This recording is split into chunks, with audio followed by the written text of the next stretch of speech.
പണ്ടൊക്കെ ഞാൻ പുറത്തേക്ക് ഇറങ്ങുമ്പോൾ എല്ലാവരുടെ അടുത്തും ഒരേപോലെ പെരുമാറി കെട്ടിപ്പിടിച്ച് ഫോട്ടോ എടുത്ത് അങ്ങനെയൊക്കെ ചെയ്യായിരുന്നു. പക്ഷെ ഇപ്പോഴത്തെ ഒരു അവസ്ഥ സീരിയസ്ലി സോഷ്യൽ മീഡിയ ഒരുപാട് മോശമായി. കാരണം മെയിൻ റീസൺ ഞാൻ പറഞ്ഞുതരാം.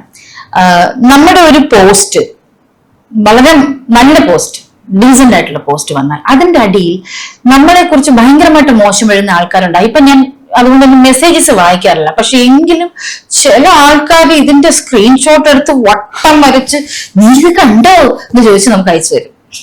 അത് വേറൊരു മാനസികാവസ്ഥയാണ്, മാനസിക രോഗികളാണ്. അപ്പൊ അത് കാണുമ്പോ ഞാൻ മനസ്സിൽ വിചാരിക്കും, ഇത് നമുക്ക് പബ്ലിക്കിൽ ഇറങ്ങുമ്പോ ഈ അയച്ചവൻ ആരാണെന്ന് നമുക്ക് അറിയില്ലല്ലോ. അവനും ചിലപ്പോ നമ്മളെടുത്ത് വന്ന് ഫോട്ടോ എടുത്തിട്ട് പോകുന്നവനായിരിക്കും. ചില മാനസിക രോഗികളാണ് അങ്ങനെ ചെയ്യുന്നത്. അതുകൊണ്ട് തന്നെ ഇപ്പൊ പുറത്തിറങ്ങി കഴിഞ്ഞാൽ തീരെ കുഞ്ഞുങ്ങളും വയസ്സായ ആൾക്കാരും അല്ലാതെ വേറെ ആര് വന്നാലും ഞാനൊരു ഡിസ്റ്റൻസ് ഇട്ടേ നിൽക്കാറുള്ളൂ. അതൊക്കെ ലൈഫ് എക്സ്പീരിയൻസ് ആണ്. ഞാൻ പറഞ്ഞത് നമ്മളെ പഠിപ്പിക്കുന്നതാണ് ലൈഫ്. ഒരാളെടുത്ത് മിണ്ടാൻ തന്നെ പേടിയായി തുടങ്ങി. പക്ഷെ മഞ്ചേച്ചിയുടെ ടെററിന്റെ ഒരു അംശമാണ് എനിക്ക് തോന്നുന്നു. കല്യാണിയില് ചില സമയത്ത് അവരുടെ മുഖത്ത് വരുന്നൊരു ബോൾഡ്നെസ് ഉണ്ട്. ഒരു റൊമാൻറ്റിക് ആയിട്ടുള്ള ഒരു പേഴ്സൺ ആണ് അവരുടെ ഉള്ളിലുള്ളതെങ്കിലും മുഖത്തൊരു ബോൾഡ്നെസ് ഉണ്ട്. ആ ബോൾഡ്നെസ് ശരിക്കും പറഞ്ഞു കഴിഞ്ഞാൽ നമ്മൾ കൊണ്ടുവരാൻ വേണ്ടിയിട്ടും ചേച്ചിയുടെ മനസ്സിൽ ആ സമയത്ത് എന്തെങ്കിലും ഒരു ഇമോഷൻ ഉണ്ടാവണം. ഇല്ലെ ഒരു കഥാപാത്രത്തെ നമ്മൾ മനസ്സിലാക്കുമ്പോഴും നമ്മൾ ഏത് ഭാവം കൊടുത്താലായിരിക്കും ശരിയാവുക എന്ന് പറയുന്ന ഒരു സംഗതിയുണ്ട്. ഇത് കണ്ടതിന് ശേഷം ചിലപ്പോ ഓക്കെ ആണോ ഇല്ലേ എന്നുള്ളത് ഡയറക്ടർ പറയുമായിരിക്കും. ആ സമയത്തൊക്കെ ചേച്ചിയുടെ ഒരു ബോഡി ലാംഗ്വേജും ഒക്കെ ഉള്ളൊരു സംഗതിയുണ്ട്. അതെങ്ങനെയാ ചേച്ചി പിടിക്കണേ? അല്ല, അത് വിവേകാണ് അതില് മെയിൻ ആയിട്ട് നമ്മളെ ഹെൽപ്പ് ചെയ്ത് വിവേകാണ്. കാരണം വിവേക് വന്ന് കഥ പറയുമ്പോഴേ വിവേകിന്റെ കഥ പറച്ചിലാണ് ഭയങ്കര രസം. ചേച്ചി കല്യാണി എന്ന് പറയുന്നത് ഭയങ്കര ഹസ്കി ആയിട്ട് സംസാരിക്കുള്ളൂ. ഇങ്ങനെ ടോണിലാണ് പറയുക. അത് നമ്മുടെ ഷൂട്ടിന് തൊട്ടുമ്പോ കല്യാണിയുടെ ബോഡി ലാംഗ്വേജ്, ബോഡി സ്ട്രക്ചർ ഒക്കെ പറഞ്ഞു തന്നിട്ടുണ്ടായിരുന്നു. കല്യാണി എന്ന് പറയുന്നത് കുറച്ച് ബോൾഡായിട്ടുള്ള സ്ത്രീയാണ്. ഏതൊരു പുരുഷനും കണ്ടു കഴിഞ്ഞാൽ അവർക്ക് ഭയങ്കര അട്രാക്ഷൻ ആണ്. അവരെ നോക്കി നിൽക്കും. പക്ഷെ കല്യാണി തിരിച്ചൊന്ന് നോക്കിക്കഴിഞ്ഞാൽ അവർ മുഖം താഴ്ത്തും. അതാണ് കല്യാണി. അപ്പോ ഇവർക്ക് അട്രാക്ഷൻ ഉണ്ട്. പക്ഷെ ഇവരുടെ കയ്യിലിരിപ്പ് അത്ര ഇതായതുകൊണ്ട് ആരും അടുക്കില്ല. അങ്ങനത്തെ ഒരു ക്യാരക്ടറാന്ന് പറഞ്ഞു. അതുകൊണ്ടാണ് അവന്റെ ബോൾനെസ് വരാൻ തോർത്തില്ല എന്നുള്ളത് പറഞ്ഞു. ഞാൻ പറഞ്ഞു ആര് പറഞ്ഞ് തോർത്തില്ലെങ്കിൽ ബോൾനെസ് വരുന്നു? അത് ഭയങ്കരല്ലേ വരുള്ളൂ. അവസാനം പറഞ്ഞു തോർത്ത് തരാം വാ എന്ന് പറഞ്ഞതാ.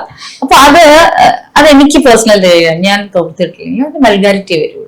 നമുക്ക് അങ്ങനത്തെ ഒരു ബോഡി അല്ലല്ലോ നമുക്ക്. വിവേക് പറയും ചേച്ചി ഷോൾഡർ ഇങ്ങനെ ഇരിക്കണം, തല കുറച്ചിതായിരിക്കണം, ഷാർപ്പ് ഐസ് ആയിരിക്കണം എന്നൊക്കെ പറഞ്ഞിട്ട് പറയും. ഓരോ ഷോട്ടിന് മുമ്പും വന്നിട്ട് വിവേക് മൈക്കിലൂടെ ആക്ഷൻ എന്ന് പറയാറില്ല. Shoulder up, eyes sharp, head up, sharp ചേച്ചി കല്യാണി എന്നേ വിളിക്കുള്ളൂ. അല്ലാതെ ആക്ഷൻ എന്ന് വിളിക്കില്ല. കല്യാണി വിളിക്കുള്ളൂ. അപ്പം ആ കല്യാണിയായിട്ട് മാറിപ്പോകുന്നതാണ്. അതിന്റെ പൂർണ്ണ അവകാശം ഈ പറഞ്ഞ പോലെ നമ്മൾ ആക്ട് ചെയ്തു, അത് ചെയ്യാൻ പറ്റി വിജയിപ്പിച്ചുവെങ്കിൽ അത് ദൈവത്തിന്റെ ഗുരുക്കന്മാരുടെ അനുഗ്രഹം എന്ന് മാത്രമേ എനിക്ക് പറയാനുള്ളൂ. ബാക്കിയെല്ലാം വിവേകിന്റേതാണ്. പ്രത്യേകിച്ചും തോന്നില്ല. ഞാൻ പിന്നെ പൊതുവെ എന്റെ ഒരു സ്വഭാവം, നമ്മൾ സിനിമ ചെയ്യുമ്പോൾ ആ ക്യാരക്ടർ ഞാനായിട്ട് തന്നെ സങ്കല്പിക്കും. എന്റെ കൂടെയുള്ള ആൾക്കാരൊക്കെ എന്റെ ആണെന്ന് സങ്കല്പിച്ച് കഴിഞ്ഞിട്ട് ഞാനിങ്ങനെ ആലോചിക്കും, ഇങ്ങനെ എനിക്ക് വന്നാൽ എന്ന് പറഞ്ഞിട്ട് അതിനെ ഇട്ടങ്ങ് നീറി നമ്മുടെ മനസ്സിലിട്ട് ഇതാക്കി കഴിയുമ്പോൾ ശരിക്കുള്ള പ്രോസസ് അത് നമുക്കറിയാതെ അങ്ങ് വന്നു. അതിപ്പോ സങ്കടമാണെങ്കിലും ഹാപ്പിനെസ് പൊതുവെ എനിക്ക് ഉണ്ടല്ലോ. അതങ്ങ് കോമഡി ചെയ്യാൻ എനിക്ക് സത്യമാണ് വലിയ ബുദ്ധിമുട്ട് വന്നിട്ടില്ല. അതങ്ങ് വരും. കുട്ടിയമ്മ ശരിക്കും കുറച്ച് മോണാക്ടിന്റെ ലെവലില് പാളിപ്പോവാൻ സാധ്യതയുള്ള ചില ഏരിയാസ് ഒക്കെ അതിനകത്തുണ്ട്. പക്ഷെ അത് ത്രൂ ഔട്ട് നമുക്ക് ഒരു തരത്തിൽ പോലും അത് ക്യാരക്ടർ അല്ലാന്ന് തോന്നിയിട്ടില്ല. ചേച്ചിയുടെ കാലിന്റെ വയ്പും ഒക്കെ ക്യാരക്ടർ അല്ലാന്ന് ഒരു സ്ഥലത്ത് തോന്നിയിട്ടില്ല. ഒരു ഫ്രെയിമിൽ പോലും നമുക്കൊരു തെറ്റ് പറയാൻ പറ്റാത്ത രീതിയിൽ ആണ് അത് നമ്മുടെ ഉള്ളിലേക്ക് കയറിയത്. അവിടെയും ഇതേപോലെ ചില സാധനങ്ങൾ ശ്രദ്ധിക്കുമ്പോൾ കോൺഷ്യസ്ലി നമ്മൾ കാലൊക്കെ ചേച്ചിയുടെ ആക്ഷനൊക്കെ അങ്ങനെ വെക്കണ്ടേ. അപ്പൊ വെക്കുമ്പോ ഇത് അങ്ങനെ തന്നെ ഇരിക്കണ്ടേ ഫുൾ ഷോട്ടിലും. അപ്പോ ഒരു കരുതൽ വേണം. കരുതുമ്പോൾ നമ്മൾ ഡയലോഗ്സ് ഉണ്ട്, അതേപോലെ തന്നെ അതിനകത്ത് ഇമോഷൻസ് ഉണ്ട്. ആ സ്പേസിലൊക്കെ അത് രസമായിട്ട് ചെയ്തില്ലെങ്കിൽ നമ്മൾ ഇത്രയും രസിക്കില്ല. അപ്പൊ ഉള്ളിൽ എന്റർടൈൻ ചെയ്യണം ചേച്ചി. ആ ക്യാരക്ടർ ഇങ്ങനെ പോകുമ്പോഴും എന്റർടൈൻ ചെയ്യണം. ചിലപ്പോ ക്യാമറയിൽ ഈ പതിഞ്ഞുകൊണ്ടിരിക്കുന്ന സമയത്ത് ചേച്ചി ചിലപ്പോൾ കോൺഷ്യസ് ആയിരിക്കും, പക്ഷെ നമുക്കത് മനസ്സിലാവണില്ല. നമ്മൾ ക്യാരക്ടറായിട്ടാണ് കാണുന്നത്. ആ പ്രോസസ് എങ്ങനെയാ ചേച്ചി ആസ്വദിക്കും? ഞാൻ കോൺഷ്യസ് ആയിരുന്നില്ല. കോൺഷ്യസ് അല്ലാതെ ചെയ്ത 2 സിനിമയാണ്, ഒന്ന് ഹോമോ ഒന്ന് ഫാലിമി. ഞാൻ ഒട്ടും കോൺഷ്യസ് ആയിരുന്നില്ല. കോൺഷ്യസ് അല്ലാന്ന് പറഞ്ഞു കഴിഞ്ഞാൽ നമ്മൾ ക്യാരക്ടറെ കുറിച്ച് കോൺഷ്യസ് ആവും, എന്ത് ചെയ്യണം എങ്ങനെ ചെയ്യണം എന്നുള്ളത്. ഫാലിമി എനിക്ക് തോന്നുന്നു ഞാൻ അങ്ങനെ അഭിനയിച്ചിട്ടേ ഇല്ല.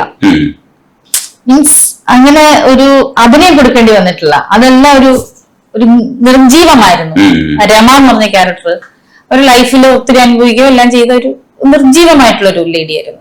ഹോമിനെ സംബന്ധിച്ച് ഹോമും ഈ പറഞ്ഞ പോലെ അവരുടെ ചുറ്റുവട്ടം, അവരുടെ ഹസ്ബൻഡ്, അച്ഛൻ, മക്കള്, കുടുംബം, അതായിരുന്നു. അതിന് പറയുന്നുണ്ടല്ലോ നഴ്സിന്റെ ജോലി വരെ വേണ്ടാന്ന് വെച്ചത് അതിനു വേണ്ടിയിട്ടാണ്. അങ്ങനെ ഒരു കുടുംബം, ബന്ധങ്ങൾക്ക് വാല്യൂ ഉള്ളതുകൊണ്ടാണ് അച്ഛനെ മകൻ പറയുമ്പോൾ അവര് പൊട്ടിത്തെറിക്കുന്നത്. അതെല്ലാം വീട്ടിലും ഉള്ളതാണ്. അവര് തമ്മിൽ മുട്ടനടിയായിരിക്കും, അച്ഛനും അമ്മയും തമ്മില്. പക്ഷെ മക്കൾ എന്തെങ്കിലും പറഞ്ഞു കഴിഞ്ഞാൽ പെട്ടെന്ന് ചിന്നിർത്തടാന്ന് പറയും. അതെന്റെ വീട്ടിലൊക്കെ നടക്കുന്നതാണ്. ഇപ്പൊ അച്ഛനും അമ്മയും കൂടെ മുട്ടനടിയാണെങ്കിലും എന്റെ ബ്രദറോ ആരെങ്കിലും എന്റെ അച്ഛന്റെ അടുത്ത് അല്ലെങ്കിൽ എന്റെ അമ്മയുടെ അടുത്ത് ഒന്ന് ശബ്ദം ഉയർത്തിയാൽ അവരിൽ ഒരാൾ കയറി ഇടപെടും.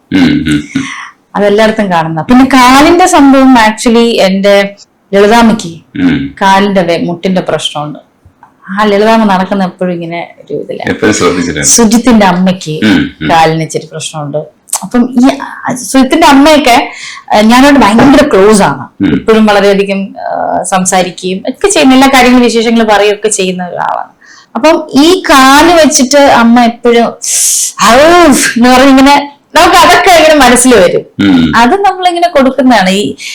ഈ മുട്ടുകാലം വെച്ച് ഇതൊരു പ്രശ്നമേ അല്ല എന്ന് പറഞ്ഞ ജോലി എടുത്ത് ജീവിക്കുന്ന ആൾക്കാരാണ് ആ അമ്മയും എന്റെ അമ്മയും എല്ലാവരും.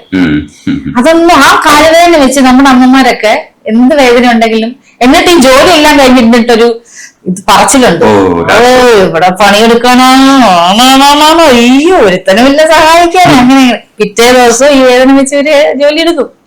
അതാണ് അമ്മമാര്. അതായിരുന്നു കുട്ടിയമ്മ. മനസ്സിലായി.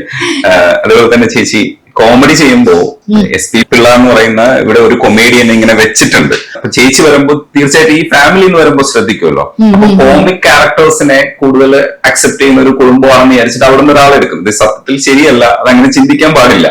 പക്ഷെ അങ്ങനെ തന്നെ ആൾക്കാര് ചിലപ്പോ വിളിക്കും. പുള്ളി ഒരുപാട് ക്യാരക്ടേഴ്സ് ചെയ്തിട്ടുള്ളപ്പോഴും മുന്നിട്ട് നിൽക്കുന്ന കോമഡി ക്യാരക്ടേഴ്സ് ആണ്. അപ്പൊ നമ്മള് പാട്ടൊക്കെ ഇപ്പോഴും നമ്മളൊക്കെ കേട്ടിട്ടുള്ള കേളടി നിന്നെ ഞാൻ കെട്ടുന്ന കാലത്ത് 100 നോട്ട് കണ്ടാൽ എനിക്ക് എന്നെ കെട്ടിയില്ലെങ്കിൽ കണ്ണീരിലാണ്ട് എന്നിട്ടൊരു സാധനമുണ്ട്.